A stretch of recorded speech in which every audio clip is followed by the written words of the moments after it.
राधे राधे, जय माता की भक्तों। आप सभी का स्वागत करती हूँ स्पिरिचुअल ज्ञान साधना में और आप सभी से अनुरोध करती हूँ कि स्पिरिचुअल ज्ञान साधना को सब्सक्राइब कर लीजिए और बेल आइकन को प्रेस कर दीजिए ताकि आपको नई नई वीडियोस का नोटिफिकेशन मिलता रहे।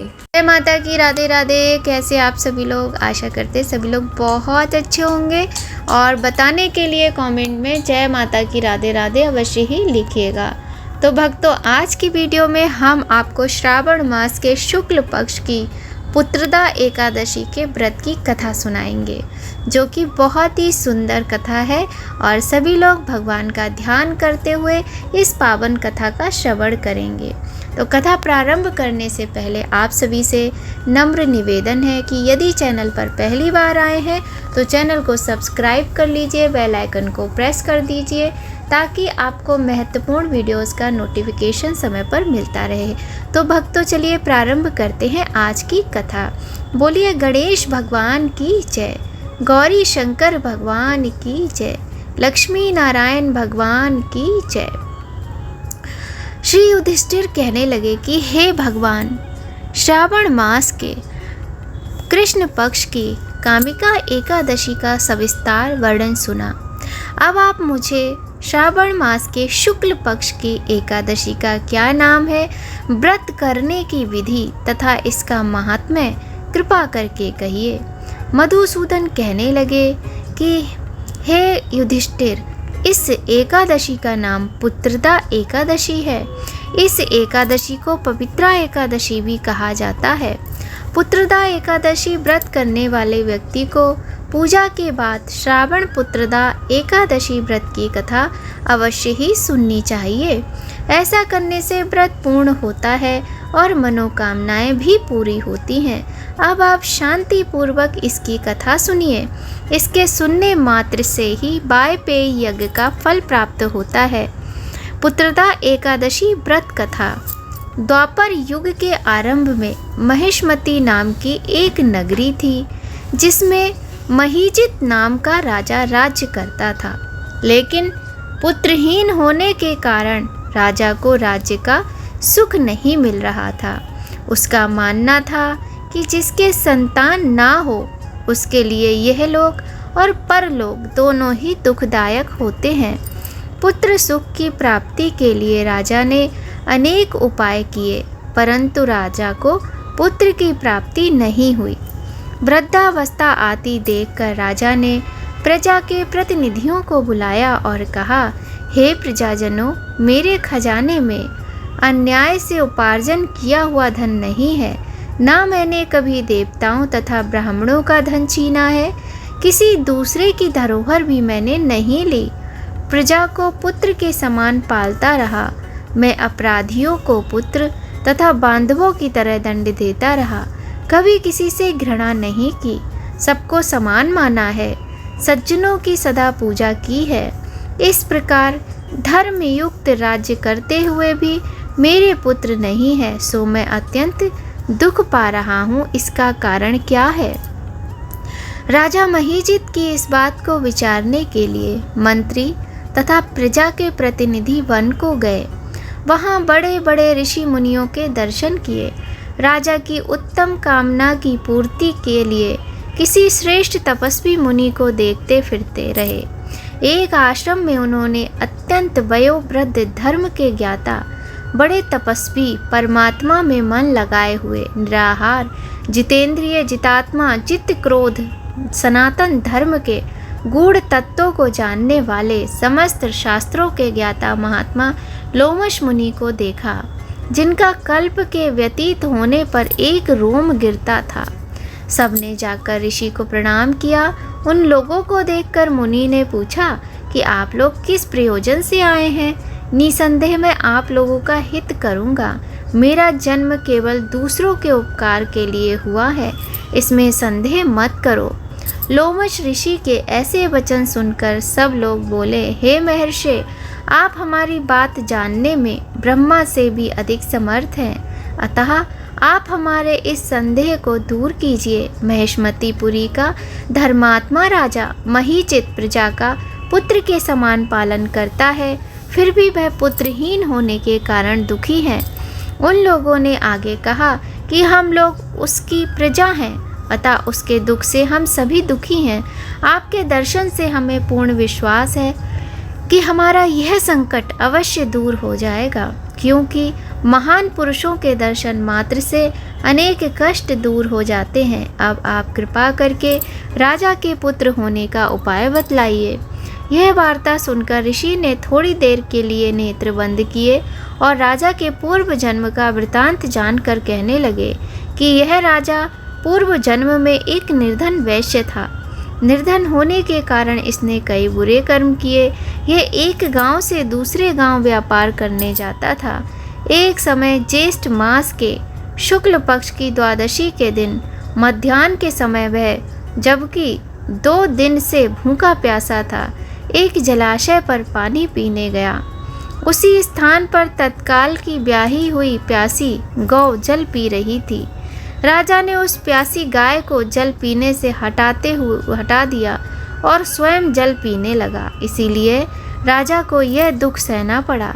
एकादशी के दिन भूखा रहने से वह राजा हुआ और प्यासी गौ को जल पीने से हटाने के कारण पुत्र वियोग का दुख सहना पड़ रहा है। ऐसा सुनकर सब लोग कहने लगे कि हे ऋषि, शास्त्रों में पापों का प्रायश्चित भी लिखा है, अतः जिस प्रकार राजा का ये पाप नष्ट हो जाए, आप ऐसा उपाय बताइए। लोमश मुनि कहने लगे कि श्रावण शुक्ल की एकादशी को, जिसे पुत्रदा एकादशी कहते हैं, तुम सब लोग व्रत करो और रात्रि को जागरण करो, तो इससे राजा का ये पूर्व जन्म का पाप अवश्य नष्ट हो जाएगा, साथ ही राजा को पुत्र की प्राप्ति होगी। लोमश ऋषि के ऐसे वचन सुनकर मंत्रियों सहित सारी प्रजा नगर को वापस लौट आई और जब श्रावण शुक्ल एकादशी आई तो ऋषि की आज्ञा अनुसार सबने पुत्रदा एकादशी का व्रत और जागरण किया। इसके पश्चात द्वादशी के दिन इसके पुण्य का फल राजा को दिया गया। उस पुण्य के प्रभाव से रानी ने गर्भ धारण किया और प्रसव काल समाप्त होने पर उसके एक बड़ा तेजस्वी पुत्र उत्पन्न हुआ। इसलिए हे राजन, इस श्रावण शुक्ल एकादशी का नाम पुत्रदा एकादशी पड़ा। अतः संतान सुख की इच्छा हासिल करने वाले इस व्रत को अवश्य सुने। इसके महात्म्य को सुनने से मनुष्य सब पापों से मुक्त हो जाता है। इस लोक में संतान सुख भोग कर परलोक में स्वर्ग को प्राप्त करता है। बोलिए लक्ष्मी नारायण भगवान की जय। बोलिए गौरी शंकर भगवान की जय। इस प्रकार से बहुत ही सुंदर हम लोगों ने आज भगवान नारायण के पुत्रदा एकादशी व्रत की कथा का श्रवण किया। कथा आपको थोड़ी भी अच्छी लगे तो एक लाइक अवश्य ही कीजिएगा। बहुत ही सुंदर कथा है और कथा सुनने के बाद आरती अवश्य की जाती है। यदि आपके पास कथा की पुस्तक है तो आप कथा की पुस्तक में कथा पढ़ सकते हैं, उसके बाद आरती कीजिए, और यदि नहीं है तो आप हमारी वीडियो में कथा को सुन सकते हैं। भक्तों, आपको पता है मधुराष्टकम के विषय में? मधुराष्टकम में श्री कृष्ण के बाल रूप को मधुरता से वर्णन किया गया है। श्री कृष्ण के प्रत्येक अंग, गतिविधि एवं क्रियाकलाप का मधुर और उनके संयोग से अन्य सजीव और निर्जीव वस्तुएं भी मधुरता को प्राप्त कर लेती हैं, ऐसा वर्णन किया गया है। प्रभु के परम प्रिय भक्त महाप्रभु श्री वल्लभाचार्य जी को मधुराष्टकम की रचना के लिए कोटि कोटि नमन है। तो चलिए आज हम भी आपको मधुराष्टकम का सुंदर पाठ सुनाते हैं। धीरम मधुरम वदनम मधुरम नयनम मधुरम हसितं मधुरं हृदयं मधुरं गमनं मधुरं मधुराधिपतेरखिलं मधुरं वचनं मधुरं चरितं मधुरं वसनं मधुरं बलितं मधुरं चलितं मधुरं भ्रमितं मधुरं मधुराधिपतेरखिलं मधुरं वेणुर्मधुरो रेणुर्मधुरो पाणिर्मधुरो पादो मधुरो नृत्यं मधुरं सख्यं मधुरं मधुराधिपतेरखिलं मधुरं गीतं मधुरं पीतं मधुरं भुक्तं मधुरं सुप्तं मधुरं रूपं मधुरं तिलकं मधुरं मधुराधिपतेरखिलं मधुरं कर्णं मधुरं तरुणं मधुरं हरिणं मधुरं रमणं मधुरं वमितं मधुरं शमितं मधुरं मधुराधिपतेरखिलं मधुरं गुञ्जा मधुरा माला मधुरा यमुना मधुरा वीची मधुरा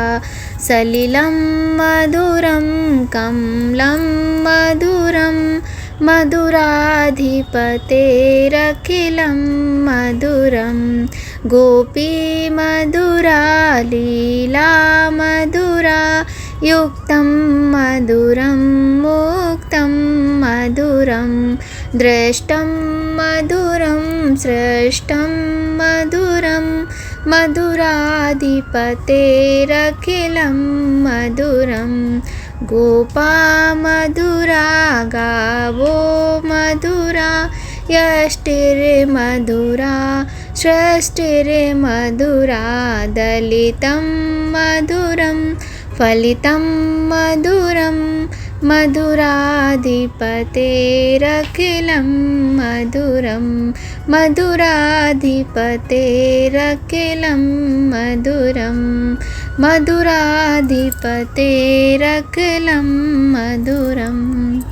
बोलिए लड्डू गोपाल कृष्ण कन्हैया की जय। तो आज की वीडियो में बस इतना ही। मुझे गाना नहीं आता है, लेकिन क्योंकि मुझे भक्ति करना अच्छा लगता है, मुझे भगवान के जो भी पाठ होते हैं उनका पाठन करना अच्छा लगता है, मुझे भगवान की पूजा अच्छी लगती है, तो इसलिए मैंने आपको यहाँ पर मधुराष्टकम का पाठ सुनाया। अगर आपको थोड़ी भी वीडियो अच्छी लगे तो लाइक कीजिएगा, चैनल को सब्सक्राइब कीजिएगा, बेल आइकन को प्रेस कर दीजिएगा ताकि आपको महत्वपूर्ण वीडियोज़ का नोटिफिकेशन समय पर मिलता रहे। तो आप सभी से निवेदन है कि अपना प्यार, अपना सपोर्ट, अपना आशीर्वाद ऐसे ही देते रहिए स्पिरिचुअल ज्ञान साधना को, क्योंकि आपके सपोर्ट, आशीर्वाद और प्यार के बिना हम कुछ भी नहीं हैं। तो चलिए मिलते हैं आपसे नई वीडियो में, नई कहानी, नई जानकारी के साथ। तब तक सभी लोग स्वस्थ रहिए, प्रसन्न रहिए, अपना और अपने अपनों का खूब ख्याल रखिए। जय माता की, राधे राधे, हर हर महादेव।